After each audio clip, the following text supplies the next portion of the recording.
Hello everyone, welcome to all. स्वागत है आप सभी का मिड पॉइंट क्लासेस चैनल पर। मैं हूं Nitish Garg. Let's start a new series of civics 7th class NCERT. ठीक है, तो इसकी हम कंप्लीट समरी बनाएंगे, चैप्टर वाइज इसको डिस्कस करेंगे। ईच चैप्टर की ईच वीडियो होगी। ओके, तो इसके अंदर आपके जो जितने भी चैप्टर्स हैं उनकी अलग अलग वीडियोस हमारे चैनल पर अपलोड होने वाली हैं। ठीक है, तो आपको हर वीडियो में सपोर्ट करना है और अगर अच्छे से लर्निंग करनी है तो आपको हर वीडियो अच्छे से देखनी भी है।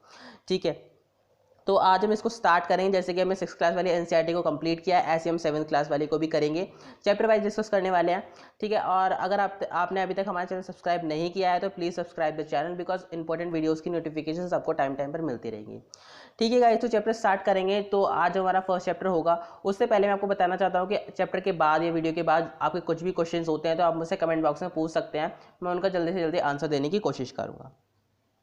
तो आज जो हमारा पहला चैप्टर है वो है ऑन इक्वालिटी, समानता और समानता के आधार पर। ठीक है, जब भी हम समानता की बात करते हैं तो हम सोचते हैं समानता का मतलब एग्जैक्टली क्या होता है, इक्वालिटी का मीनिंग क्या होता है। आप खुद सोचिए, इक्वालिटी का मीनिंग मतलब किसी भी इंसान को, चाहे वो आपसे कितना भी अलग हो, कोई भी रिलीजन से हो, कोई भी रेस से हो, कास्ट से हो, आपको उसको समान ढंग से पेश करना है। एग्जैक्टली मतलब उसके साथ पेश आना है। ठीक है, बट एग्जैक्टली आज एक क्वेश्चन मार्क लगाते हैं इस चीज़ पर कि हम एग्जैक्टली ऐसा करते हैं। कितने परसेंट हमारे इंडिया में ऐसे लोग हैं जो अपने मन में भी और बाहर भी इक्वालिटी रखते हैं। हम बाहर दिखाते कुछ और है, अंदर कुछ रखते हैं।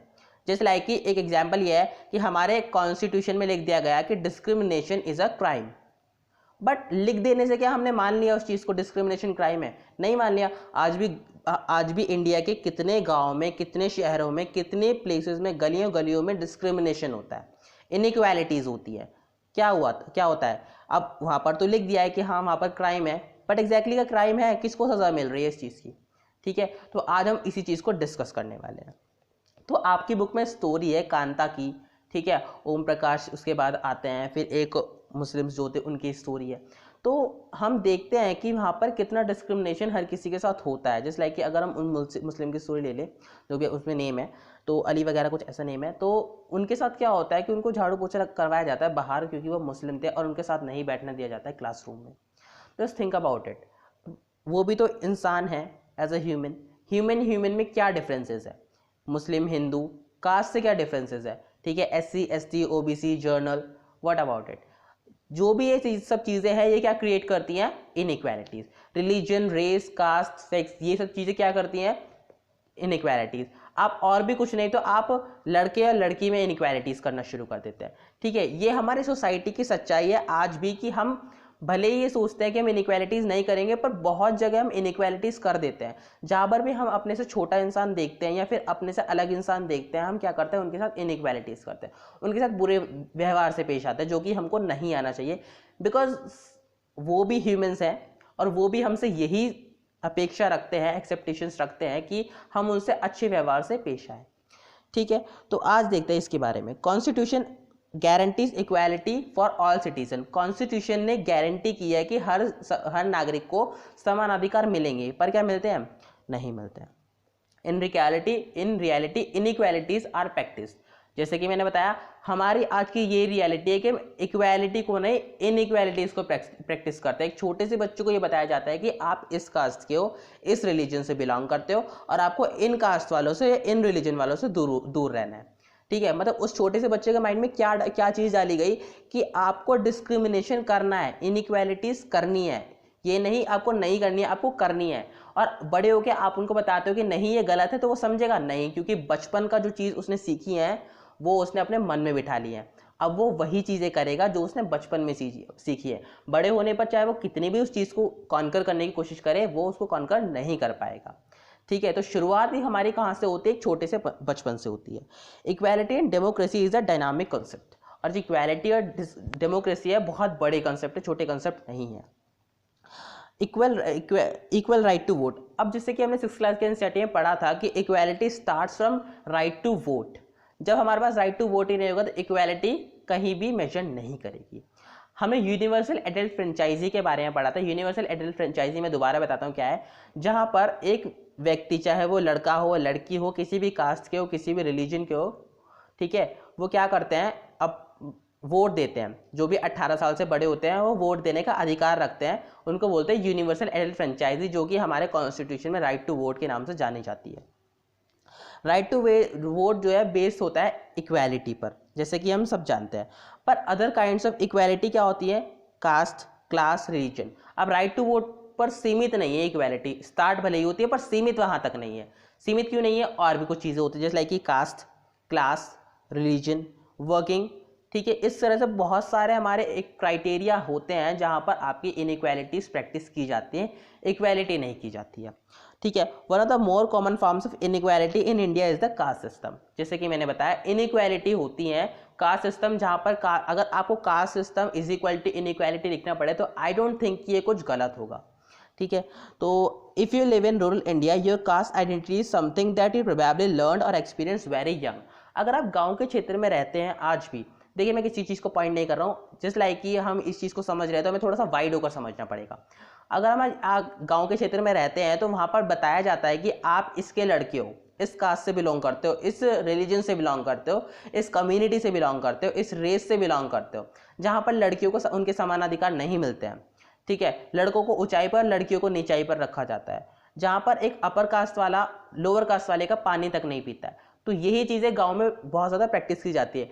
Not even in rural areas, आपके अर्बन एरियाज में भी बहुत ज़्यादा आज के टाइम में भी बहुत ज़्यादा की जाती हैं, ठीक है। और एग्जैक्टली हम देखे जाते हैं कि जो पढ़े लिखे इंसान है, एजुकेटेड पर्सन है, वो भी आज कास्ट सिस्टम में बिलीव रखते हैं और इनइक्वालिटीज़ में बिलीव रखते हैं। जस्ट थिंक अबाउट इट कि हमारी सोसाइटी लिखने के बाद भी हमारे कॉन्स्टिट्यूशन में लिखा है कि डिस्क्रिमिनेशन इज क्राइम, तब भी कितने डिस्क्रिमिनेशन करते हैं, मतलब हम अनजाने अनजाने में कितने क्राइम्स करते हैं। आपने कॉन्स्टिट्यूशन के अगर अगेंस्ट देखे तो हम कितने क्राइम्स करते हैं ऐसे तो, ओके। तो if you live in urban India some of you might think that people no longer believe in caste. आज के टाइम में अर्बन एरियाज में, मतलब शहरी इलाकों में आज भी थोड़ा बहुत हुआ है कि कुछ लोग जो इस कास्ट सिस्टम से बाहर आने की कोशिश कर रहे हैं, बट पूरी तरह आज भी बाहर नहीं आ पाए हैं। वो अपने कास्ट सिस्टम से हटते हैं तो रिलीजन बेस पर आ जाते हैं, रिलीजन बेस पर हटते हैं तो रेस बेस पर आ जाते हैं, और उस पर नहीं तो आपके जेंडर बेस पर आ जाते हैं। तो कहीं ना कहीं उनको इनइक्वालिटीज का सामना करना ही पड़ता है। Right to vote is there, but what about right to equal living? Right to vote हमें सरकार ने दिया है, but right to equal living का मतलब क्या है? राइट टू लाइफ हमारे पास है, बट इक्वल लिविंग नहीं है। इक्वल लिविंग मतलब समान अधिकार रहने का। जैसे कि आप एग्जाम्पल ले लीजिए कि छोटी कास्ट को आज भी गाँवों में कुछ ऐसे इलाकों में रखा जाता है जहाँ पर उनको पूरी सुविधाएं नहीं मिलती है, और अपर कास्ट जो होती है वो पूरी सुविधाओं के साथ रहते हैं, ठीक है। तो यहाँ पर हमारा राइट टू लाइफ जो है वो डिस्क्रिमिनेट होता है, ठीक है। राइट टू इक्वल लिविंग आपका कंसेप्ट होना चाहिए, okay. What about equal working conditions? जिनके ऊपर क्वेश्चन मार्क्स लगना चाहिए उनके ऊपर क्वेश्चन मार्क्स लगे हुए हैं। अब इक्वल वर्किंग कंडीशंस क्या है कि जहां पर कोई अच्छी कास्ट वाला होगा उसको अच्छी कंडीशंस मिलेंगी, और जो अच्छी कास्ट वाला नहीं होगा या अच्छे रिलीजन वाला नहीं होगा उसको बेकार कंडीशन मिलेंगी, या फिर वर्क ही बेकार मिलेगा। जस्ट लाइक कि अगर आप देखें आज भी, तो अगर हम रूरल एरियाज में देखें तो जो छोटी कास्ट वाले होते हैं एसटी अबाउट, तो क्या करते हैं वो सैनिटेशन डिपार्टमेंट में काम करते हैं, ठीक है, और उनके हाथ का कोई खाना खाना भी पसंद नहीं करता अपर कास्ट वाले। तो ये डिस्क्रिमिनेशन नहीं है तो और क्या है, ओके। तो व्हाट अबाउट कास्ट आइडेंटिटी? अब cast identity, you think that कि आप अपनी कास्ट आइडेंटिटी के साथ अपना नेम लिखते हैं, इट्स ब्राह्मण, इट्स अनदर थिंग हो सकती है मे बी, तो आप इस चीज़ को कूल समझते हैं, बट एग्जैक्टली ये कुछ नहीं है। Even in minds of educated urban youth, और आजकल ये अर्बन यूथ के, एजुकेटेड अर्बन यूथ है, उनके माइंड में भी ये चीज़ें कुछ होती हैं, ओके। हम इस चीज़ को वाइडली इसलिए डिस्कस कर रहे हैं ताकि इससे एक मैसेज भी जा सके हर चीज़ का, ओके। तो आज हम बहुत ज़्यादा देख रहे हैं कि हर कोई अपनी कास्ट को एज अ कम्युनिटी बनाकर बिलोंग करवाता है और दिखाता है कि my caste is good, my caste is better, my caste is even better. तो वो चीज़ को दिखाने की कोशिश कर रहे हैं कि कास्ट सिस्टम और भी ज़्यादा इससे बढ़ा जा रहा है और घट नहीं रहा है, और एजुकेटेड यूथ भी ये कर रही है आज।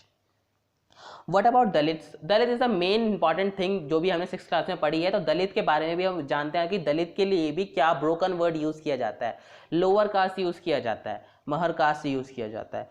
तो कह सकते हैं हम कि दलित के साथ भी बहुत सारी बेकार चीज़ें की जाती हैं आज भी। Dalit is a term that so called lower caste use to address themselves. तो लोअर कास्ट बोलते हैं अपने आप को दलित। तो ओम प्रकाश वाल्मीकि थे जिन्होंने एक दलित राइटर थे, बहुत ज़्यादा फेमस दलित राइटर थे। तो उन्होंने अपनी आत्मकथा लिखी थी, ऑटोबायोग्राफी, जिसका नाम था झूठन था, ठीक है। उन्होंने अपनी उस बुक में क्या लिखा था, अपनी लाइफ के बारे में, अपने एक्सपीरियंस के बारे में as a Dalit boy. Dalit boy होकर उन्होंने कितने एक्सपीरियंसेस लिए, क्या क्या चीज़ें हुई उनके साथ, उन्होंने इस चीज़ का एक्सपीरियंस किया। ठीक है, उसके बाद डिग्निटी, रिकॉग्नाइज डिग्निटी के बारे में बात करते हैं। You have understood by now that the caste we are born into, the religion we practise, the class background we come from, whether we are made male और फीमेल।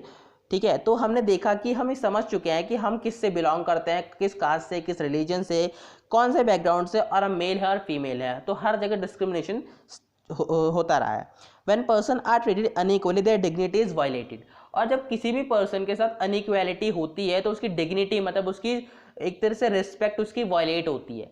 आप किसी को भी एक समान अधिकार नहीं दें तो उसकी रिस्पेक्ट वायलेट होती है, सबसे बड़ी चीज़। अगर आप अपनी रिस्पेक्ट को बड़ा मानते हैं तो आप सामने की रिस्पेक्ट को ही अगर बड़ा मानेंगे तभी आप एक अच्छे पर्सन हैं, अदरवाइज आप अच्छे पर्सन नहीं हैं। सेल्फ रिस्पेक्ट और dignity should not be challenge, और किसी के सेल्फ रिस्पेक्ट और डिग्निटी को चैलेंज नहीं किया जाना चाहिए। हम इसको एक चैप्टर के तौर पर ना लेकर एक मैसेज के तौर पर अगर पढ़ें तो बहुत ज़्यादा हम इस चीज़ को समझ सकते हैं। Equality in Indian democracy. अब इंडियन डेमोक्रेसी में इक्वालिटी क्या क्या चीज़ है? The Indian constitution recognise every person as equal. तो इंडियन कॉन्स्टिट्यूशन ने बोला है कि हर एक पर्सन इक्वल है। Every individual in country, including male and female person from all castes, religion, tribes, educational and economic backgrounds are recognized as equal. जो भी पर्सन है, एक अकेला भी चाहे ग्रुप में हो, कोई भी कंट्री से हो, कोई भी मेल फीमेल, किसी कास्ट से हो, रिलीजन से हो, ट्राइब से हो, एजुकेशनल डिपार्टमेंट से हो, कोई भी इकोनॉमिक बैकग्राउंड हो, वो इक्वल ही माना जाएगा। Equality include some of the following provision of the constitution. First क्या है? First that every person is equal before the law. किसी भी लॉ से पहले हर एक पर्सन इक्वल है, ह्यूमन है। हम सोच सकते हैं कि किसी भी लॉ से पहले अगर हम लॉ को देखें ही ना कि लॉ है भी, तो एक पर्सन दूसरे पर्सन के बिल्कुल समान अधिकार रखता है, चाहे वो किसी भी कास्ट, किसी भी बैकग्राउंड, किसी भी रिलीजन से बिलोंग करता हो। ओके, सेकंड क्या है? No person can be discriminated against on the basis of the religion, race, caste, place of birth. तो कोई भी पर्सन के साथ हीन भावना या फिर इनइक्वालिटीज नहीं होनी चाहिए, चाहे वो किसी भी बैकग्राउंड से बिलोंग करता हो, कोई भी रेस, उसका रिलीजन कोई भी हो। थर्ड क्या है? Every person has access to all public places. और थर्ड चीज़ क्या है कि हर किसी को हर जगह जाने का समान अधिकार होना चाहिए। आज भी अगर हम देखें तो बहुत सारी ऐसी जगह हैं जहाँ पर अपर कास्ट वाले जाते हैं, लोअर कास्ट वाले नहीं जाते हैं। लोअर कास्ट के लिए अलग जगह होती है।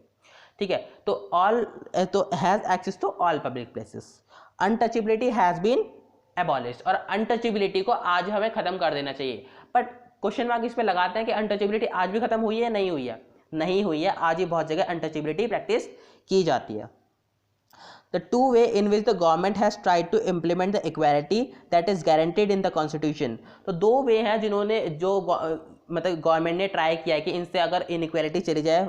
तो फर्स्ट क्या है? लॉ के थ्रू, जो कि लॉ है, शायद उनके थ्रू 1% भी नहीं मानता कि उनके थ्रू भी आपका कुछ हो पाया है। सेकंड क्या है? सेकंड थ्रू गवर्नमेंट प्रोग्राम्स और schemes to help disadvantage programs और schemes to help disadvantage communities. तो सेकंड क्या है कि उनकी मदद करना जो डिसएडवांटेज में है, आज मतलब पिछड़े वर्ग में है, और उनको उस डिसएडवांटेज में मदद करना, उनको आगे ले आना, ताकि जब उनको वो आगे लेके आएंगे तब उनकी इज्जत अपने आप बढ़ जाएगी, क्योंकि लॉ से तो कुछ हुआ नहीं, अब उन्होंने वो चीज़ें करनी स्टार्ट की।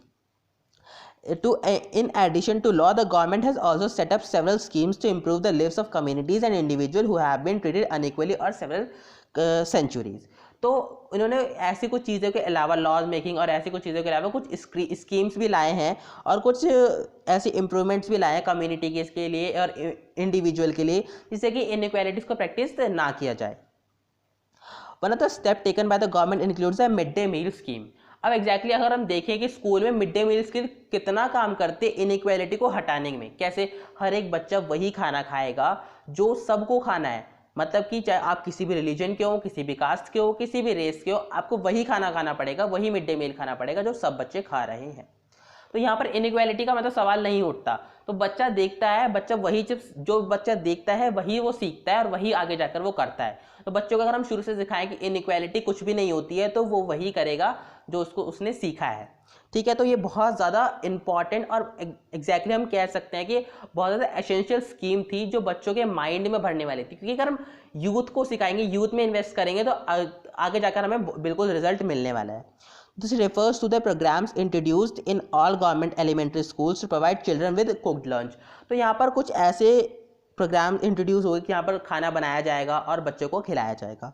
तमिलनाडु जो था वो फर्स्ट स्टेट था 2001 में जो इस चीज़ को अप्रूव किया, मिड डे मील स्कीम को अप्रूव किया। More poor children have begun enrolling and regularly attending school. और इससे क्या हुआ कि बच्चों में शैक्षिक एक तरह से शैक्षिक समझ जो आ गई वो भी आ गई कि हमें स्कूल जाना चाहिए, खाना मिलेगा। मतलब उनमें एक तरह से एक लालच की तरह इनको स्कूल भेजना वो भी एक सरकार का बहुत ज़्यादा महत्वपूर्ण कार्य था ताकि हर बच्चे को शिक्षा मिल सके।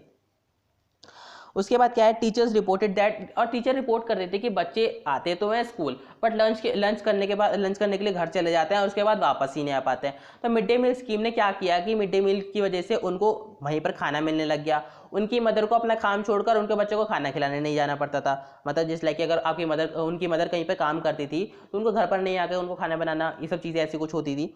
ओके, और उसके बाद उन्होंने caste prejudice, more employment in schools and curb hunger.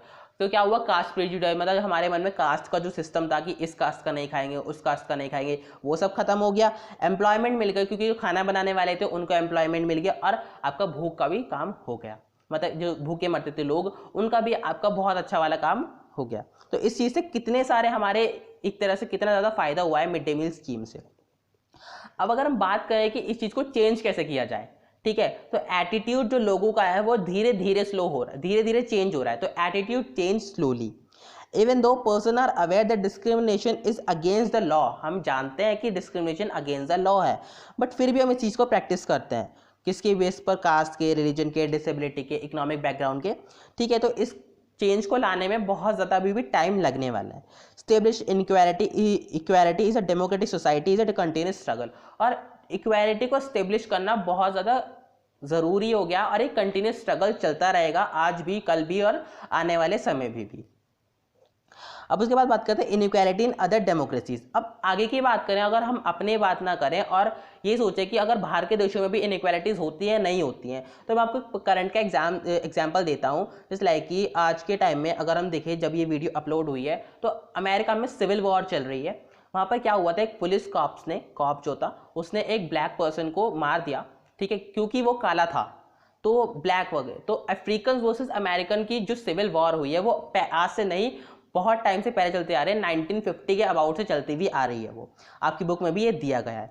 तो अफ्रीकन वर्सेस अमेरिकन, रोजा पार्क जो था वहाँ पर उनकी ये क्या स्टोरी थी कि एक ब्लैक लेडी बस में बैठी थी और उन्होंने अपनी सीट छोड़ने से मना कर दिया था वाइट पीपल के लिए कि मैं अपनी सीट नहीं छोड़ूंगी, मुझे भी इक्वल राइट है यहाँ पर बैठने का। तो इसी के ऊपर लड़ाई हो गई थी। तो वहाँ पर एक सिविल राइट मूवमेंट बना था, सिविल राइट एक्ट, जिसको दिया गया वो 1964 सिविल राइट एक्ट नाम दिया गया है। ऐसे ही अफ्रीका के बारे में हमने पढ़ा था, नेल्सन मंडेला के बारे में पढ़ा था, ठीक है, 6th क्लास की एनसीईआरटी में। तो वहाँ पर अपार्थाइड थी, मतलब काले लोगों के साथ घृणा की जाती थी, उनको समान अधिकार नहीं मिलते थे, तो नेल्सन मंडेला उनके लिए लड़े थे।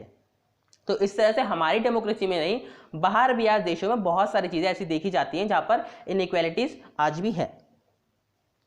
जैसे कि और एक मेन इंपॉर्टेंट थिंग कि हमारे आर्टिकल 15 में दिया गया है कि prohibition of discrimination on ground on religion, race, caste, sex और प्लेस ऑफ बर्थ। मतलब किसी के साथ डिस्क्रिमिनेशन करना इन बेसिस के ऊपर आपका वायलेट करता है आपके इंडियन कॉन्स्टिट्यूशन को भी और लॉज को भी।